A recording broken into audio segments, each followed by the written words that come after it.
नमस्कार, मैं आनंद पांडे आप सभी लोगों का अपने YouTube channel Radha Krishna academy में स्वागत करता हूं। हम लोग इससे पहले विज्ञान में भौतिक विज्ञान के अंतर्गत इलेक्ट्रिक करंट पढ़ रहे थे। इलेक्ट्रिक करंट में हमने ये जाना था कि इलेक्ट्रिक करंट की डिफिनीशन क्या होती है।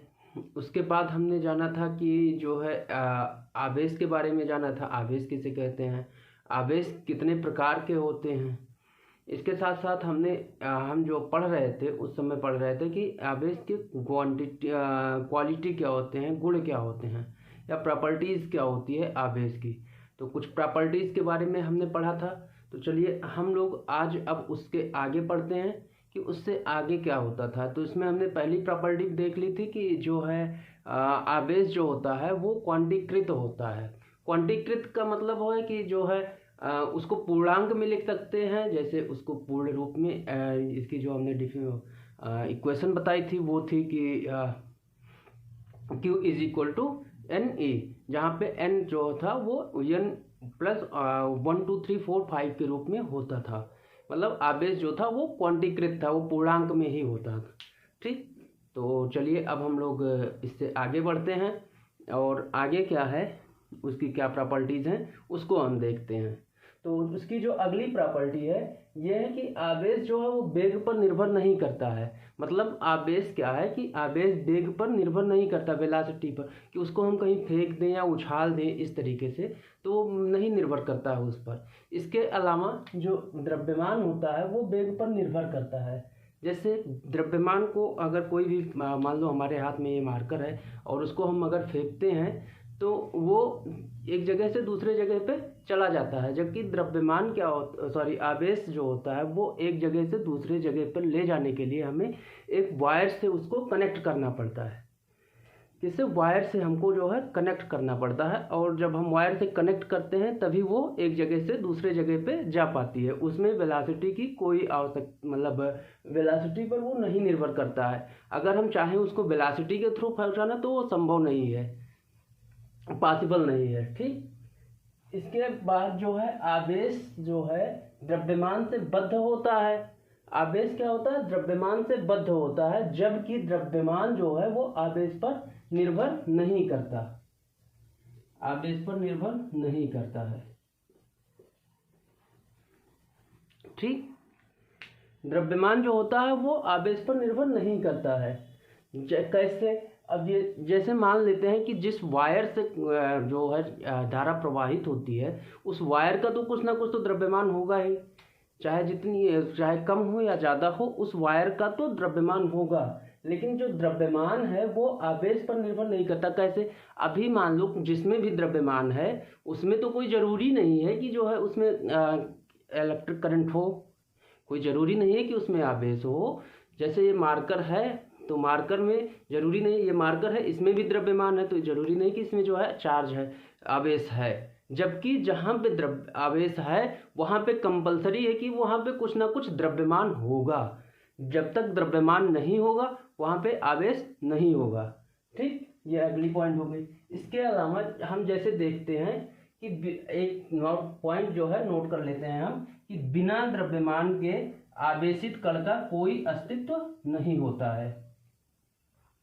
ठीक, बिना द्रव्यमान के आवेशित कण का कोई अस्तित्व नहीं होता है। ठीक, जैसे एग्जाम्पल में देखते हैं जो फोटॉन होता है उसका विरामा द्रव्यमान 0 होता है, इसलिए फोटॉन को आवेशित नहीं किया जा सकता। ठीक, इतनी बात आप लोगों को समझ में आ गई होगी। तो अभी क्वेश्चन जिस तरीके से पूछ सकता है आपके एग्जाम में, वो पूछ सकता है कि आवेश निर्भर करता है या आवेश नहीं निर्भर करता है। इस तरीके से जो है उसमें दे दिएगा, द्रव्यमान दे देगा और आपका जो है क्या नाम वेग दे देगा, चाल दे देगा, ऐसे कुछ ऑप्शन में दे देंगे। तो इस तरीके से हमको उसमें से एक ऑप्शन चूज करना होगा कि किस पे निर्भर करता है। या फिर पूछ लेगा कि जो है द्रव्यमान किस पर निर्भर करता है, या इसके अलावा जो है हमसे पूछ सकता है द्रव्यमान जो है आवेश किससे बद्ध होता है।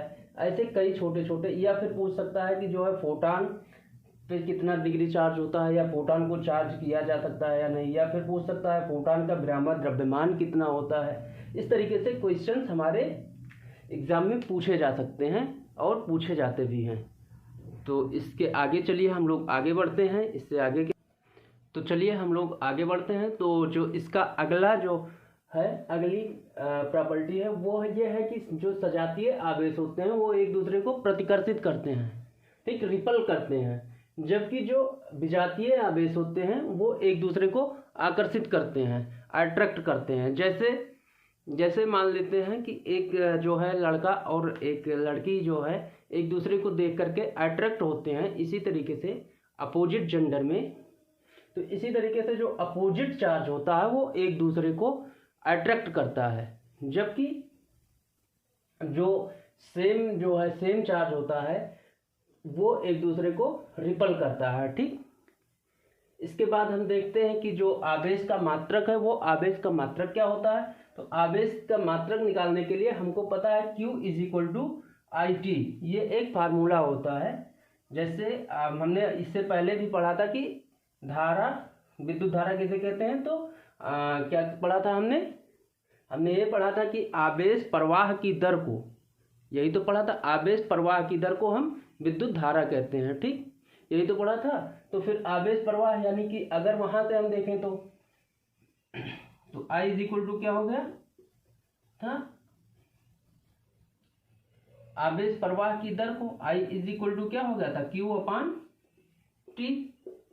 यहां से जो है हमने इसको निकाल लिया था, ठीक है, I = Q/T, ये पढ़ा था हमने। तो इसके बाद जो है हम ये देखते हैं Q = क्या होता है, I × T, जहाँ पे Q क्या है, आवेश है, और I क्या है, विद्युत धारा, I क्या है, विद्युत धारा। इसके बाद T जो है वो समय है। तो Q का मात्रक क्या होगा, जो I का मतलब आप विद्युत धारा का मात्रक होगा, और हम जानते हैं कि MKS पद्धति में विद्युत धारा का मात्रक एम्पियर होता है और समय का मात्रक सेकंड होता है। तो इस तरीके से जो हम इसको निकालेंगे तो Q का मात्रक क्या होगा, एम्पियर सेकंड हो जाएगा।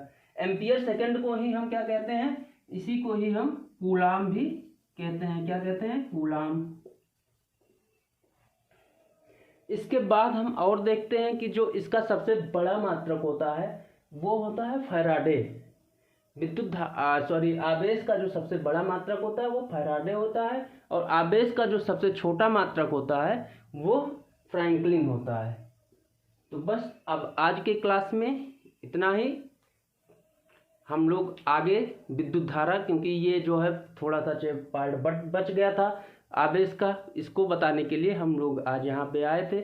इसके बाद जो अगली क्लास होगी उसमें हम लोग ये सीखेंगे कि जो है कूलाम नियम क्या होता है, उसके बाद जो है विद्युत परिपथ कैसे काम करते हैं, कितने परिपथ होते हैं, समांतर क्रम, श्रेणी क्रम, ये सब जानेंगे।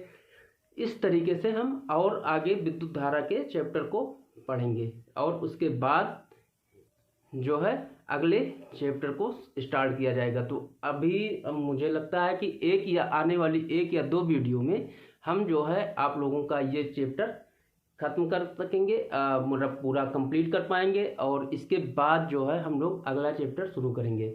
इसके और आगे आने वाली या वीडियोज़ को देखने के लिए आप सभी लोग हमारे चैनल को सब्सक्राइब करें। यदि आप लोगों को यह वीडियो पसंद आया हो तो लाइक करें और शेयर करें, और अपना कोई भी सुझाव या राय देने के लिए कमेंट बॉक्स में कमेंट ज़रूर करें। धन्यवाद।